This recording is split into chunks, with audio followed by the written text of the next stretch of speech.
सभी भगवान जो लेंगे दोनों हाथ झुका लेंगे माथ ओंकार ध्वनि के साथ में करिष्ठ परमात्मा का स्मरण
परिषद आपके घर को स्वच्छ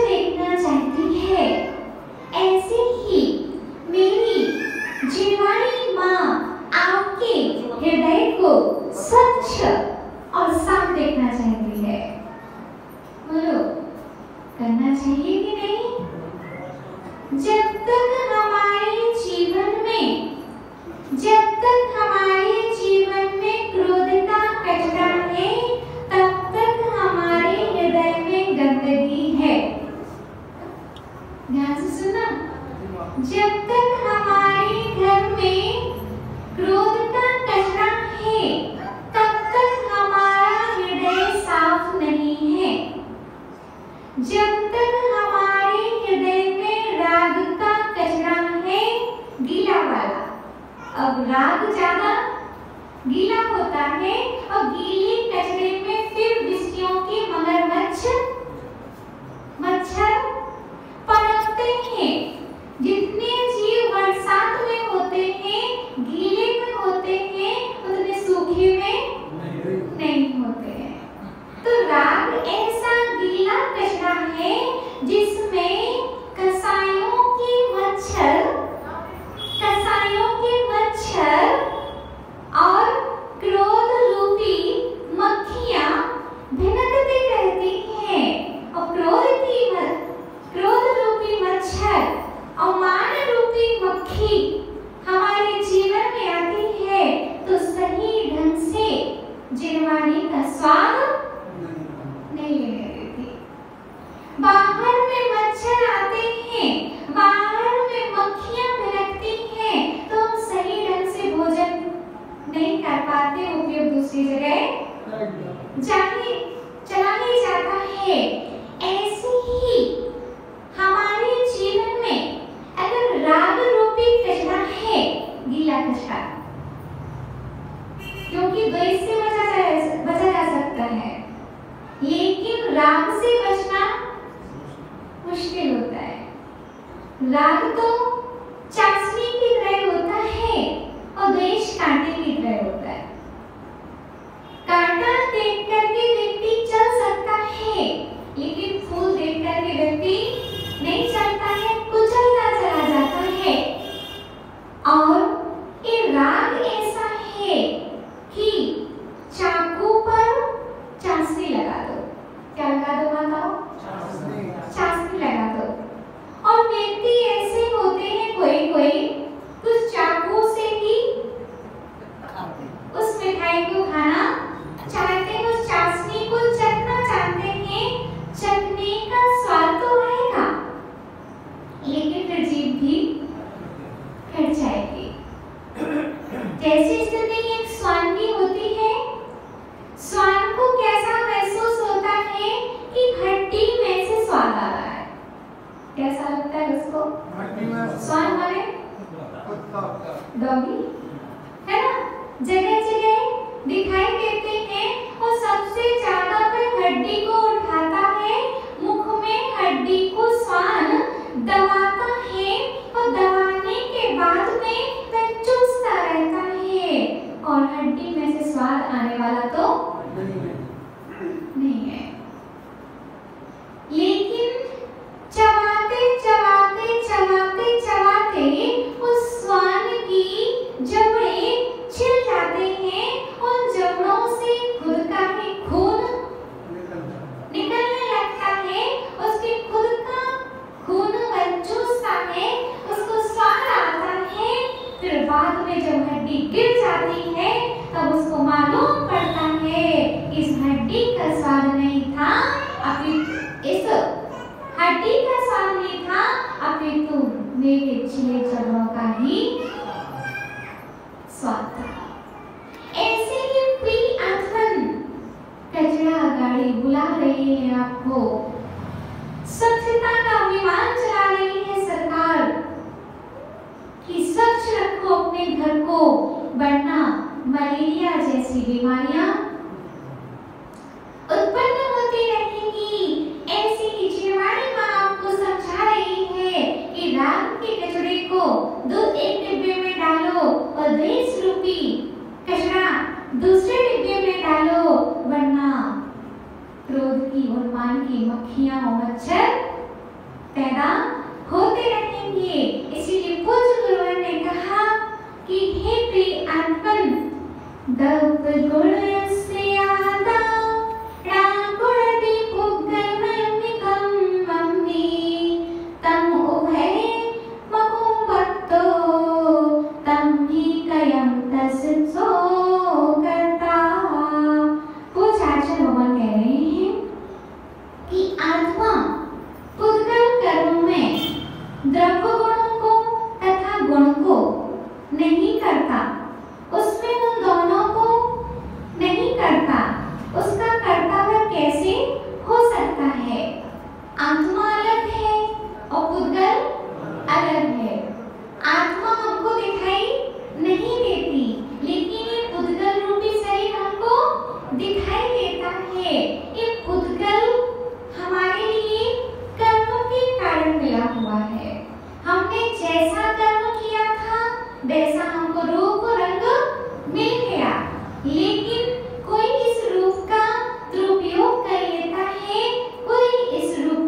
उपयोग कर लेता है। कामदेव को भी रूप मिलता है सुंदर और तीर्थंकर भगवान को भी सुंदर रूप मिलता है, लेकिन तीर्थंकर भगवान अपने रूप को नहीं निहारते। तीर्थंकर भगवान अपने स्वरूप को निहारते हैं और स्वरूप में लीन हो जाते हैं। तीर्थंकर भगवान का रूप किसी को बंद कराने वाला नहीं होता, लेकिन कामदेव को देख करके लोग विचलित हो जाते हैं। इसलिए मांगे तुम्हें में आप लोगों ने देखा होगा, एक प्रतिमा ऐसी है इसका फेस दिखाई नहीं देता है, वो पलट करके बैठे हुए हैं। बलभद्र जी की माता। हाँ, बलभद्र स्वामी जी की आपने प्रतिमा देखी होगी, वो सामने चेहरा नहीं किए हैं, वो एकदम पीछे करके साधना में लीन है, क्योंकि जब वो निकलते थे तो कई स्त्रियां उनके पीछे लग जाती थी। इसलिए उन्होंने सोचा कि मेरा ऐसा रूप है, इसलिए मुझको ऐसा रूप दिखाना ही नहीं है कि मेरे कारण किसी के भाव बिगड़े। बहुत सुंदर थे, बहुत ही सुंदर थे। अभी तो इस संसार में कोई ऐसा परमाणु ही नहीं बने हैं जो ऐसा सुंदर रूप का धारी हो सके। वह इतने रूपवान थे कि लोग बच्चे को खिला रहे हैं और कुएं से पानी भर रहे हैं तो बर्तन की जगह रस्सी अपने बच्चे में ही डाल देते थे। काजल मुंह पर लगा लेते थे और लिपस्टिक आंखों में लगा लेते थे। एक वाली लिपस्टिक नहीं चलती थी आप लोगों वाली, बंदर की खून वाली, मछली की खून वाली ही चलती थी। तो हमारा कहने का तात्पर्य एक है कि स्त्रियां विचलित हो जाती थी, युवतियां विचलित हो जाती थी। इसीलिए उन्होंने सोचा कि मुझे ऐसे रूप को दिखाना ही नहीं है कि जिसके कारण किसी का मन विचलित हो जाए। इसीलिए कौन से बलभद्र स्वामी जी मांगी तुंगी में आपने देखा कि वह प्रतिमा पीछे करके बैठी हुई है। मेरे कारण किसी के भाव ना बिगड़े हैं, इसीलिए उन्होंने साधना भी की, लेकिन रूप को दिखा करके नहीं, अपने स्वरूप को दिखा करके की। क्योंकि उनको ज्ञान था कि रूप मेरा साथ में जाने वाला नहीं है, ये स्वरूप ही मेरा साथ में जाने वाला है। ये पुद्गल कर्म से मुझे रूप मिला है, लेकिन मुझे आत्मा का मैं करता हूँ, इसलिए मुझे अपने स्वरूप की साधना करनी है। रूप वाले संसार में चमकते हैं, स्वरूप वाले सिद्धालय में चमकते हैं।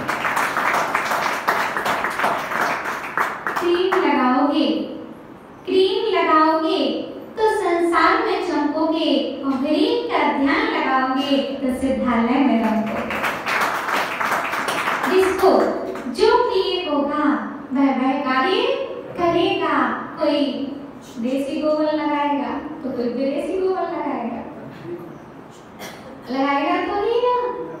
पहले हमारी सड़कों पर देसी गोबर मिला करता था और लोग उसको लिपा पोती में काम लेते थे, लेकिन अब वही परिणमन होकर के आ गया है और ट्यूब में भर करके आ गया है विदेशी गोबर।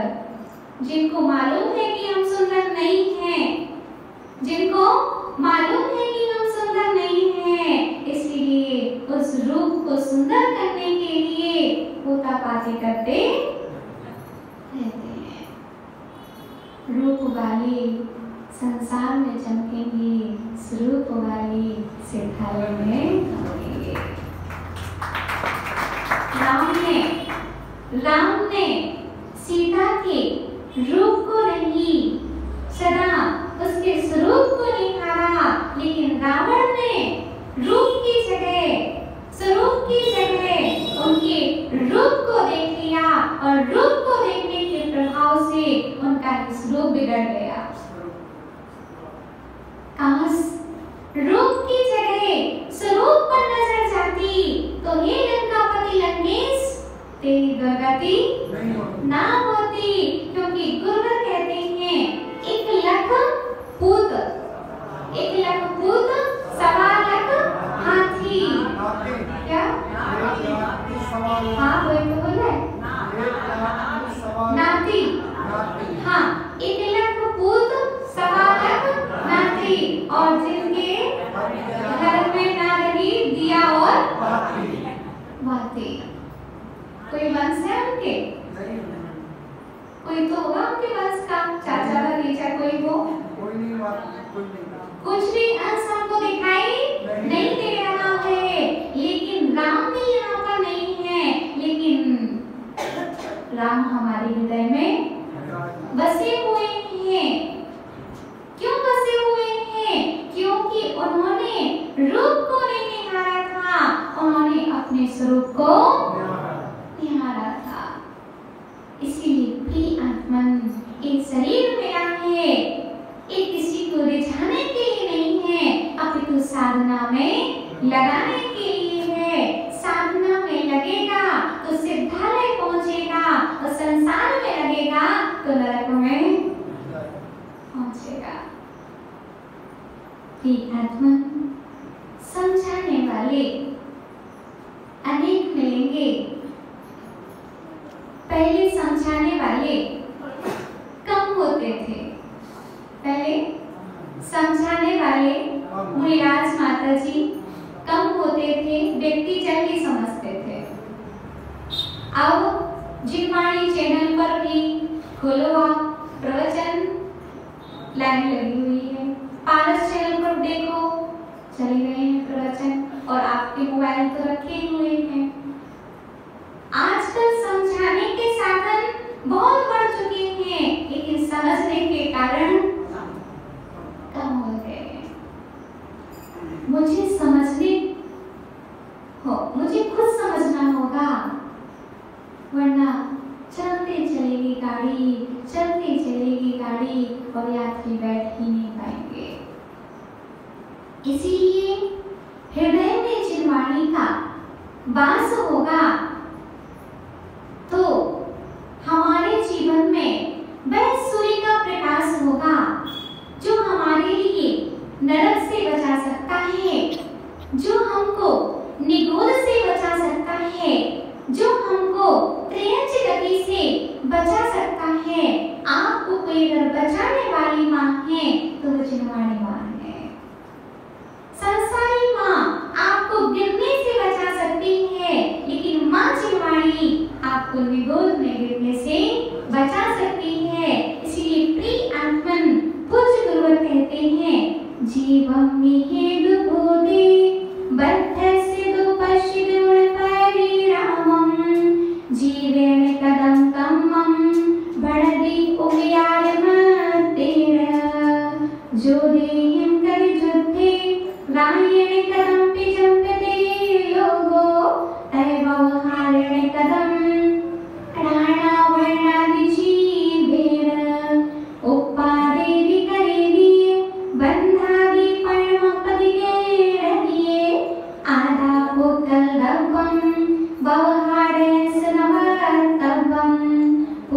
भगवान कहते हैं, जैसे योद्धा युद्ध किया जाता है, और योग में ऐसा कहते हैं कि राजा प्रथम, राजा ने युद्ध किया, सो वह व्यवहार से कहना उसी प्रकार है कि ज्ञाना वर्णित कर्म जीव ने किए हैं, ऐसा कहना व्यवहार है। राजा युद्ध कराता है, लेकिन कभी कभी राजा स्वयं नहीं जाता, प्रजा युद्ध करती है, लेकिन विजय किसकी मानी जाती है? राजा की मानी जाती है। बच्चे स्कूल में अच्छा पढ़ते हैं, रिजल्ट किसका अच्छा माना जाता है? स्कूल वालों का, कि इनके स्कूल का रिजल्ट अच्छा है।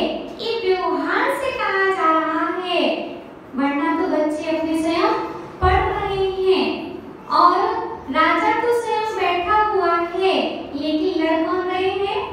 प्रजा लड़ रही हुई है। ऐसे ही ये ज्ञाना वर्णादि कर्म जीव ने व्यवहार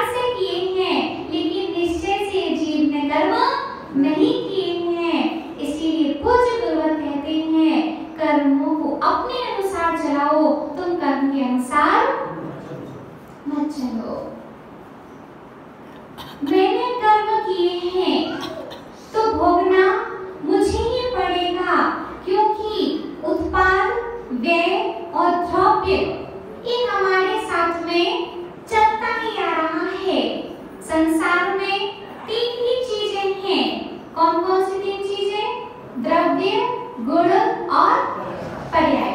द्रव्य, गुण और पर्याय, इनके अलावा संसार में कुछ भी नहीं है।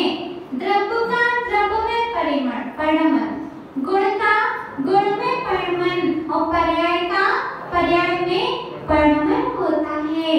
इसीलिए पूज्य गुरुवर कहते हैं सद्द्रव्य लक्षणम। क्या बोलते हैं? कहाँ का सूत्र है? अब तो मालूम चल गया कहाँ का है?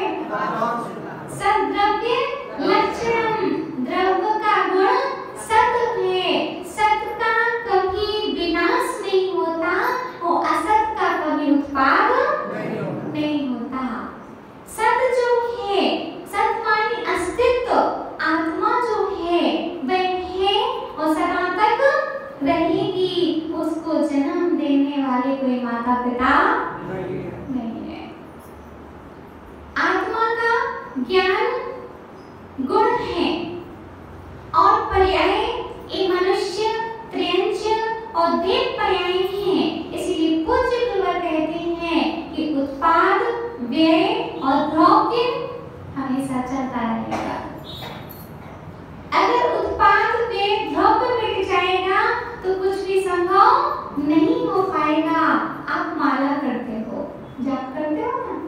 कैसे करते हो? आप जाप ऐसे करते हो ना? जो मोती पीछे गया उसका क्या हो गया? व्यय। क्या हो गया? आपने माला ऐसी पकड़ी और माला में सूत क्या है? सूत माने धागा। धागा सभी मोतियों में एक सा है, बराबर? एक हो गया द्रव्य। क्या हो गया भैया? निकल गया। क्या हो गया? द्रव्य हो गया।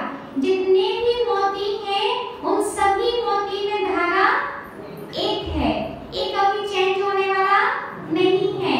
लेकिन हमने माला पकड़ी और माला पकड़ने के साथ में हमने पहला मोती पकड़ा और उस पर जाप करके, मंत्र पढ़ करके दूसरे मोती पर आए तो जो पहला मोती था उसका क्या हो गया? व्यय हो गया। और दूसरे मोती का उत्पाद हो गया। क्या हो गया?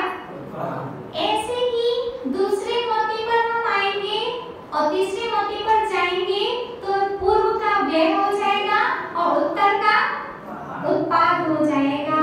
और अगर उत्पाद को नहीं माने तो व्यय भी नहीं होगा और व्यय नहीं होगा तो द्रव्य भी कहाँ ठहरेगा। इसलिए पूज्य गुरुवर कहते हैं उत्पाद, व्यय, द्रव्य युक्तम सत। उत्पाद व्यय लगा है, मिटे बिना कोई बनता नहीं है। हमें तो पूरा मिटा डाला है इनमें। क्या बोलते हैं हम? हमको तो इन्होंने पूरा मिटा डाला। अरे भैया, मिटे बिना कभी बनते नहीं हैं। आप छोटे से थे और छोटे से थे, अगर आप मिटते नहीं तो बड़े कैसे होते? बोलो। नमन भैया, सारांश जैसे थे आप पहले? नहीं थे क्या? अब क्यों नहीं हो सकते वैसे? अब वैसे क्यों नहीं हो सकते? आपकी पूर्व पर्याय का व्यय हो गया, शिशु पर्याय का व्यय हुआ, तभी युवावस्था का आपके जीवन में उत्पाद हुआ और द्रव्य रूपी आत्मा सदा है। शिशु पर्याय में भी आत्मा थी कि चेंज हो गई? अब जो आत्मा शिशु पर्याय में थी वह अभी है और वही वृद्धावस्था में भी रहेगी। और आप अगर स्वर्ग भी चले गए तो आत्मा चेंज होने वाली द्रव्य चेंज होने वाला नहीं है। उत्पाद किस चीज का हो जाएगा? देव पर्याय का। किसका उत्पाद होगा? देव पर्याय का उत्पाद हो जाएगा। आत्मा रूपी द्रव्य रहेगा और व्यय किसका हो जाएगा? बोलो ना, मनुष्य पर्याय का। व्यक्ति जब मनुष्य पर्याय से जाता है, व्यक्ति जब मनुष्य पर्याय से जाता है तो मनुष्य पर्याय का व्यय होता है और स्वर्ग में देव पर्याय का उत्पाद होता है और द्रव्य रूपी आत्मा सदा रहती है। तुमने हमको मिटा डाला, पर्याय को मिटाया है, लेकिन द्रव्य को नहीं मिटाया है। तभी जब ऐसा प्रगाढ़ चिंतन होता है तो एक और पिता खड़े हुए हैं, एक और पुत्र खड़ा हुआ है, दोनों मुनिराज बन करके खड़े हुए हैं और एक को स्याली खा रही है। पिता निहार रहे हैं लेकिन सोच रहे हैं इसकी द्रव्य रूपी आत्मा को स्याली नहीं खा सकती। इसके इस शरीर का व्यय हो रहा है लेकिन उसके द्रव्य का नाश नहीं है। ध्रुव सत्य यही है, ध्रुव सत्य यही है कि मेरी आत्मा का विनाश नहीं होता, ना आत्मा का उत्पाद होता है, ना आत्मा का विनाश होता है। आत्मा तो जो है सो है, आधा जो सो चैव, आत्मा तो जो है सो है। इसलिए प्रिय आत्मन, जरा जरा सी बातों पर हम किंचित भी ध्यान ना दें, विकल्पों ना कर्तव्य विकल्प ना करें, अपने हृदय से इस राग द्वेष रूपी कचरा को निकाल दें। गाड़ी आती है, आप अपना कचरा डाल देते हो, आपके बीच में चिंगारी आई है, अपना राग द्वेष रूपी कचरा निकाल करके,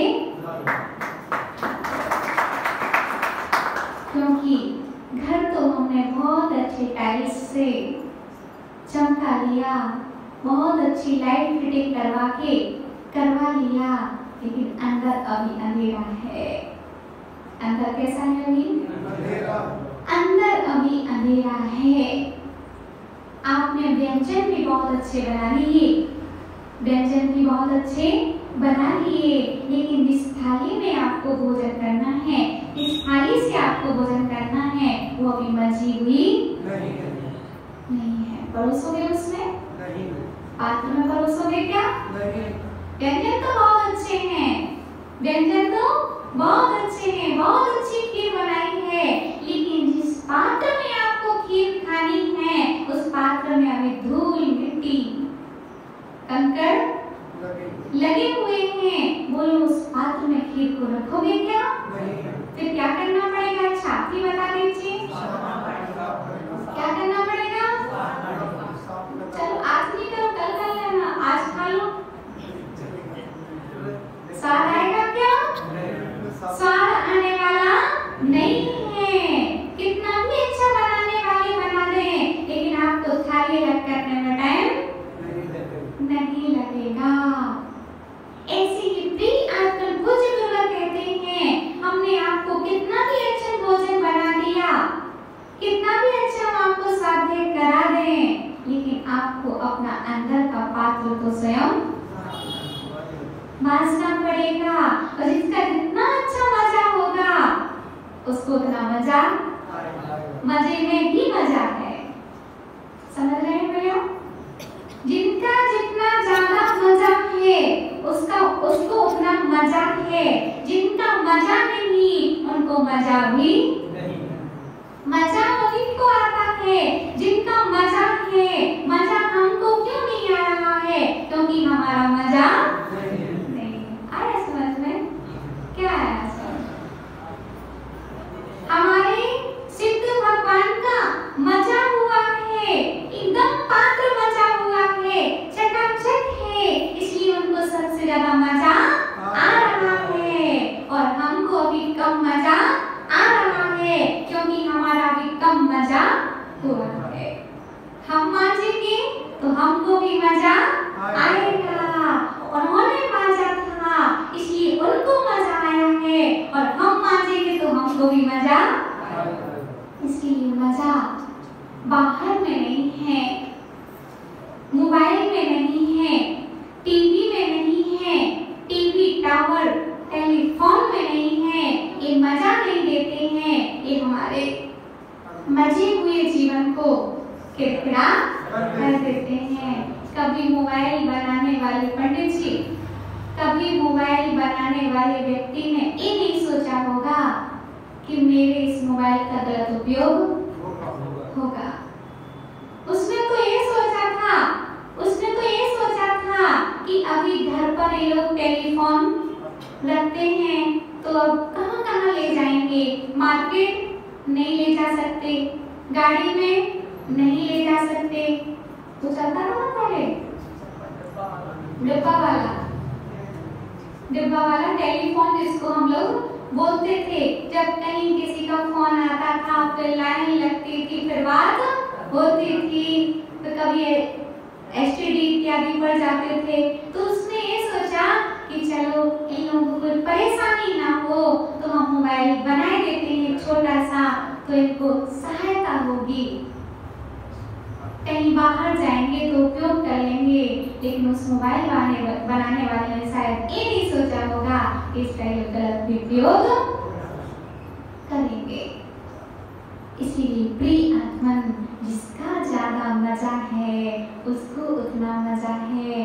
आप मांझोगे आपको मजा आएगा, हम मांझेंगे हमें मजा आएगा। जब अरहंतों ने मांझा तो हम भी मान सकते हैं, जब सिद्धों ने मांझा तो हम भी मान सकते हैं। लेकिन अकेले नर्तन को मत मांझो, अकेले बर्तन को मत मांझो, अपनी आत्मा को भी मांझो। उसमें कौन सा साबुन प्रयोग करना पड़ेगा? ये सर्वज्ञ की सील उस पर लगी हुई है। कौन सी कंपनी से आया है ये साबुन? इस प्रवचन कौन सी सील से है? इस सर्वज्ञ की सील इस पर लगी हुई है, समोषण रूपी कंपनी से आया है। ये समय सार कहाँ से आया है? समोषण रूपी कंपनी से ये लॉन्च हुआ है। कहाँ से हुआ है? समोषण रूपी कंपनी से ये प्रारंभ हुआ है, और इसमें स्यादवाद रूपी मुद्रा मुद्रित है। उसमें से फेंक निकलता है जो साबुन आप लगाते हो और थोड़ी देर लगाते हो, फिर अपने आप का खुशबू चली जाती है। लेकिन समय सार रूपी जब साबुन आप अपनी आत्मा में लगाओगे तो आपकी खुशबू कभी जाएगी नहीं। ये आपकी आत्मा को स्वच्छ बनाएगी। इसीलिए प्रिय आत्मन, स्वच्छता का आंदोलन बाहर में तो हम कर रहे हैं कि बाहर की रोड इतनी अच्छी होना चाहिए। हम चुनाव में जीतेंगे तो रोड बन जाएंगी, सड़क बन जाएगी। हम पंडित जी के घर से लेकर के, दीपक भैया के घर से लेकर के बस स्टैंड तक हम रोड अच्छी बनवा देंगे, एक भी कचरा नहीं रहेगा। हम नहीं बन जाएंगे तो, लेकिन बन तो जाओगे आप, लेकिन अंदर का कचरा आप मिटा नहीं सकते। इसीलिए गुरु एक कठिन बात है, सुन लेने दो। पार्षद बनने के लिए हाथ मत जोड़ो, परमेश्वर बनने के लिए हाथ जोड़ो। पंचवर्षीय योजना है। कौन सी योजना है? ये 5 साल की योजना है। इसमें कुछ निर्जना होने वाली नहीं है, लेकिन परमेश्वर वाली योजना ये आज से नहीं सदा के लिए है और हमेशा के लिए आपके लिए है ना। कौन सी है ये? पार्षद वाली योजना नहीं है, पंचवर्षीय योजना ही नहीं है। ये तो परमेष्ठी बनने की योजना है, और एक परमेष्ठी 1 दिन के लिए नहीं बना जाता है, 5 दिन के लिए नहीं बनाया जा सकता है। ये तो हमें हमेशा के लिए भी बन जाओ। बोलो ना, बन जाओ हे माता। बोलो ना। हमेशा के तो लिए क्या बनने के लिए हाथ जोड़ना है? पार्षद बनने के लिए? क्या किसके लिए हाथ जोड़ना है? हाँ, तो पंच परमेष्टि बनने के लिए हाथ जोड़ना है। हाथों को जोड़ो और हाथ पर हाथ रखो। करना कुछ नहीं है, मात्र शरबत पिलाते रहो। क्या करते रहो? किसका?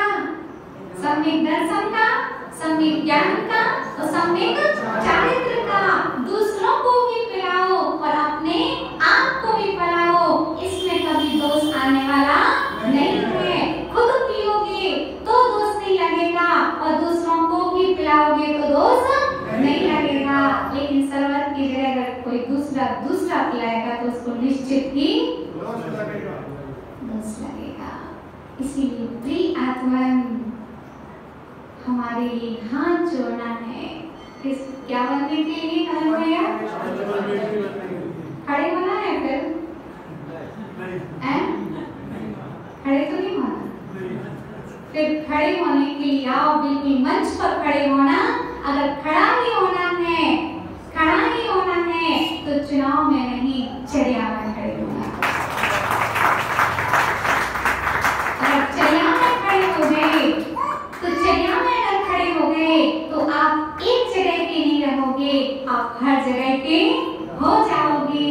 इसीलिए प्रिय आत्मन, जीवन मेरा 5 वर्ष के लिए नहीं है, जीवन मेरा पंच परमेष्टि बनने के लिए है। इसलिए 5 परमेष्टि से भी कोई भी परमेष्टि बनो।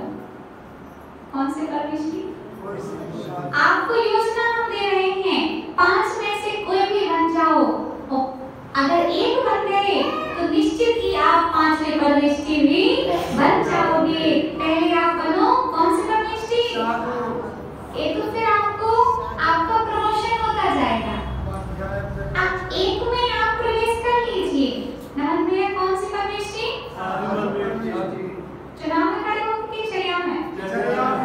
चर्या में खड़े होकर के आप एक परमेष्टि बन जाएंगे। कौन सी परमेष्टि? साधु परमेष्टि। साधु के बाद में अगर आप उपाध्याय बन भी पाओ कोई बात नहीं, आचार्य बन पाओ कोई बात नहीं, आप अरिहंत परमेष्टि बनो, आप सिद्ध परमेष्टि बनो, तब सब जगत में पूजित हो जाओगे।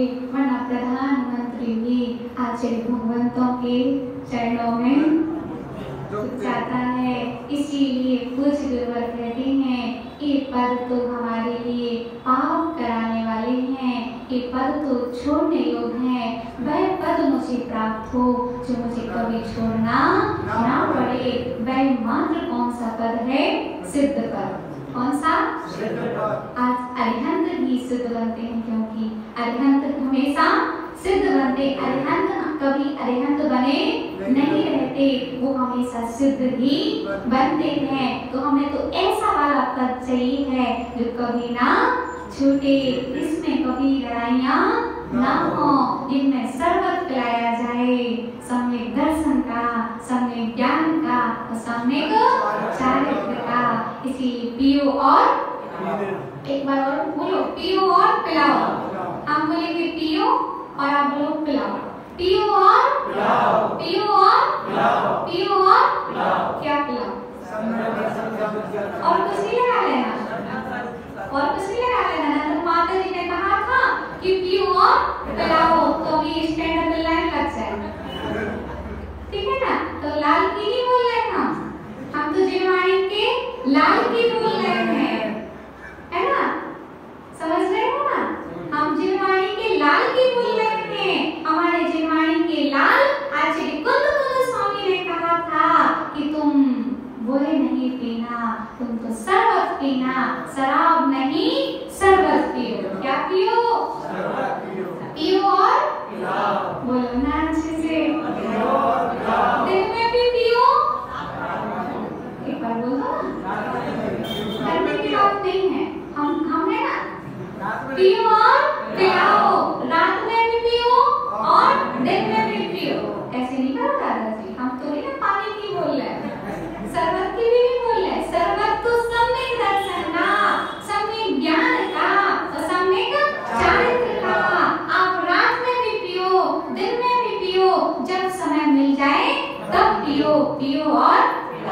पियो और धर्मामृतम सुतृष्णा पिबतु।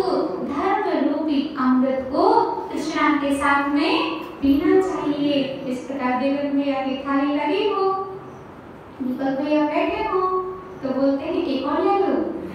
क्या बोलते हैं? एक और ले लो। में क्या होगा? एक और ले लो। ऐसे थोड़ा सा और प्रवचन सुन लो, थोड़ा सा और प्रवचन सुन लो। एक पेज पढ़ लिया है, एक पेज और पढ़ लो। ऐसे धर्म रूपी अमृत को सुतृष्णा, अच्छी तृष्णा के साथ में सेवन करना चाहिए। तो भैया पियो और रात में भी पियो और दिन में भी पिलाओ।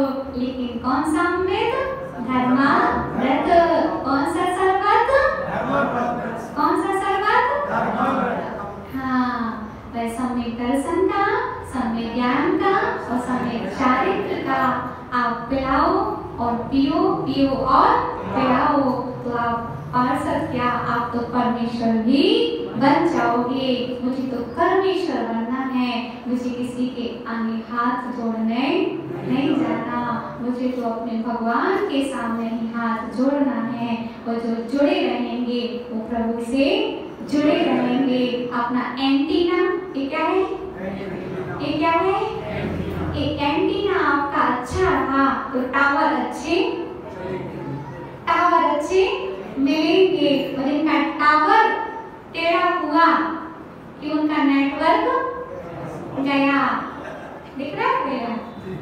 धन्य कुमार जी, टावर अच्छा रहा, सीधा रहा तो नेटवर्क मिलता रहेगा। और टावर हमारा टेढ़ा हुआ तो हमारा नेटवर्क वहां से हमेशा के लिए खत्म हो जाएगा। इसलिए टावर का टेढ़ा नहीं होना चाहिए, टावर हमेशा सीधा ही होना चाहिए। इसलिए टावर को आप टेढ़ा मत करो, आप सीधा करो और सीधे कांटेक्ट बनाए रखो। इसी मंगल भावना के साथ में बोलो परम तुझे अचरमस्मि हो सरल जी महाराज की जय।